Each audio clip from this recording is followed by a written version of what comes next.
नमस्कार, आपका स्वागत है आर हिंदुस्तान टीवी न्यूज़ में। हम दिखाएंगे सच। गांव हो या शहर, हर जगह की मिलेगी आपको खबर। सड़क से लेकर संसद तक, गरीब से लेकर मजदूर तक, हम पहुंचाएंगे आपकी आवाज़। संसद तक गरीब मजदूर की आवाज़ अब उठाएगा आर हिंदुस्तान टीवी न्यूज़, क्योंकि हम है जनता की आवाज़। देखिए देश दुनिया भर की खबरें एंकर गुरप्रीत कौर के साथ।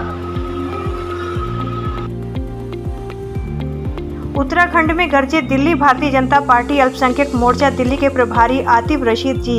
आपको बता दें, उत्तराखंड के 3 दिवसीय प्रशिक्षण वर्ग को कलियर हज हाउस में तीसरे दिन सत्र को संबोधित करते हुए भारतीय जनता पार्टी की सरकारी योजनाओं की जानकारी से अवगत कराया। बताते चले, आतिफ रशीद जी पूर्व वाइस चेयरमैन राष्ट्रीय अल्पसंख्यक आयोग भारत सरकार में रहकर भारतीय जनता पार्टी को मजबूत करते चले आए हैं। आतिफ रशीद जी दिल्ली प्रदेश एवं राष्ट्रीय अध्यक्ष राष्ट्रवादी मुस्लिम पसमानदा महाज पर रहकर भारतीय जनता पार्टी की सेवा कर भारतीय जनता पार्टी को मजबूत करने का निरंतर प्रयास कर रहे हैं। उत्तराखंड रुड़की कलियर हज हाउस में चल रहे हैं 3 दिवसीय अल्पसंख्यक मोर्चा उत्तराखंड प्रशिक्षण शिविर में श्री आतिफ रशीद पूर्व वाइस चेयरमैन राष्ट्रीय अल्पसंख्यक आयोग भारत सरकार प्रभारी अल्पसंख्यक मोर्चा दिल्ली प्रदेश एवं राष्ट्रीय अध्यक्ष राष्ट्रवादी मुस्लिम पसमानदा महाज का 21 अगस्त को तीसरे सत्र में रहना हुआ, जिसमें उत्तराखंड अल्पसंख्यक मोर्चा के कार्यकर्ताओं को मुस्लिम समाज के बीच पार्टी का काम किस तरीके से किया जाए एवं सरकार की योजनाएं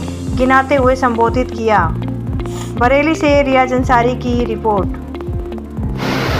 मुसलमानों के गांव में बहुत बिजली पहुंचा रहे हो, क्या बात है? कितना प्यार मुसलमानों का। उन्होंने कहा आतिफ जी, मायावती जी, मुलायम सिंह जी और अखिलेश यादव जी को इसका धन्यवाद करिए। मैंने कहा क्यों भाई, उनको क्यों करूं, बिजली तो आप पहुंचा रहे हो। बोले हमने ये संकल्प लिया कि उत्तर प्रदेश के हर गांव में 2022 तक बिजली पहुंचाने का काम उत्तर प्रदेश की योगी सरकार करेगी। अब हमने गांव निकाले तो 523 गांव ऐसे निकले जहां पर बिजली नहीं थी। उन 523 गांव में 497 गांव मुसलमानों के थे। भाई उन्होंने ही आपको पीछे छोड़ रखा था। हमने तो ये संकल्प लिया कि हर गांव में बिजली पहुंचानी है, तो फिर गांव हिंदू का हो या मुसलमान का, हम बिजली पहुंचाएंगे। लेकिन जब उन गांव के रोड खुलते हैं तो मन दुखी हो जाता है। ये चुनौती है अल्पसंख्यक मोर्चा के कार्यकर्ताओं के साथ, बहुत बड़ी चुनौती है।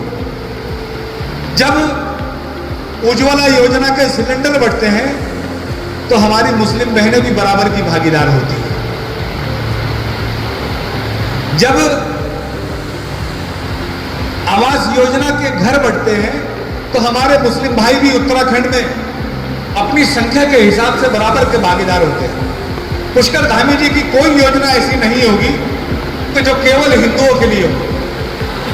हर योजना आर्थिक, शैक्षणिक, उसके पिछड़ेपन के आधार पर दलित, शोषित, पीड़ित और पसमानदा तबके को भारतीय जनता पार्टी के मूल सिद्धांत के कतार में खड़े हुए अंतिम व्यक्ति के उदय के लक्ष्य के संकल्प के साथ जब हर योजना तैयार की जाती है और उस योजना का लाभ भी बिना किसी भेदभाव के जब हर हिंदू और मुसलमान को मिलता है, तो जब राजनीतिक क्षेत्र में आप नेता बनकर खड़े होते हैं तो आपकी ये जिम्मेदारी बढ़ जाती है कि आपके पोलिंग बूथ से, आपके मोहल्ले से, आपके वार्ड से, आपकी विधानसभा से, आपके लोकसभा से भारतीय जनता पार्टी की जीत करनी है।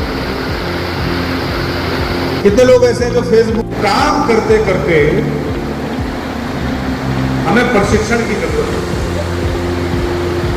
और वो प्रशिक्षण भी धीरे धीरे बदलता रहता है। 1980 में जब भारतीय जनता पार्टी की स्थापना हुई थी, उस वक्त तत्कालीन अल्पसंख्यक मोर्चा के जो राष्ट्रीय अध्यक्ष थे, प्रथम राष्ट्रीय अध्यक्ष स्वर्गीय आरिफ बेग साहब, उनके सामने जो चुनौतियां खड़ी हुई थी, आज वो चुनौतियां नहीं। उनके सामने जो संकल्प था, जो लक्ष्य था, आज वो संकल्प और लक्ष्य नहीं है। आज जमाल सिद्दीकी साहब के सामने, आज मुफ्ती अब्दुल वहाब साहब के सामने, आज इंतजार साहब के सामने, आज आपके सामने और मेरे सामने परिस्थितियां बदल गई हैं। और वो बदली हुई परिस्थितियों का आप लोग बखूबी देख रहे होंगे, अपने जीवन में महसूस कर रहे होंगे। पहले परिस्थितियां मुश्किल थी, परिस्थितियां बहुत ज्यादा कठिन थी। मुझे नहीं मालूम हम में से कितने लोगों ने क्या दौर देखा है। हालांकि अल्पसंख्यक मोर्चा में काम सभी समुदाय के लोग कर रहे हैं, जैन समाज के लोग भी कर रहे हैं, सिख समुदाय के लोग भी कर रहे हैं, क्रिश्चियन समाज के लोग भी कर रहे हैं, बौद्ध समाज के लोग भी कर रहे हैं, पारसी समाज के लोग भी कर रहे हैं, मुस्लिम समाज के लोग भी कर रहे हैं। लेकिन बड़ी चुनौती का सामना करना पड़ता है यहां पर काम कर रहे मुस्लिम समुदाय। वो बड़ी चुनौती इस प्रकार होती है कि पिछले आजादी के 1947 से लेकर आज तक सन 75 साल लगभग हो गए। इन 75 सालों में देश के अल्पसंख्यक वर्ग और विशेषकर मुसलमानों की राजनीति की दिशा और दशा केवल एक ही राजनीतिक पार्टी के इर्द गिर्द घूमती रहती है। या मैं ये कहूं अगर कि देश में तथाकथित सेकुलरवादी ढोंगी पार्टियों के इर्द गिर्द राजनीतिक ध्रुवीकरण अगर मुसलमानों का हुआ है तो 75 सालों तक केवल अगर इस हिंदुस्तान में किसी एक वर्ग का देखा जाएगा तो वो मुसलमानों का पाया जाएगा। ऐसी परिस्थिति में भारतीय जनता पार्टी के अल्पसंख्यक मोर्चा के सभी कार्यकर्ता, लेकिन विशेषकर मुस्लिम समुदाय के कार्यकर्ता बधाई के पात्र हैं कि जो विपरीत परिस्थितियों में पानी के बहाव के विपरीत, अभी तो आपके ये यहाँ की जो मैं देखकर आया हूँ नहर,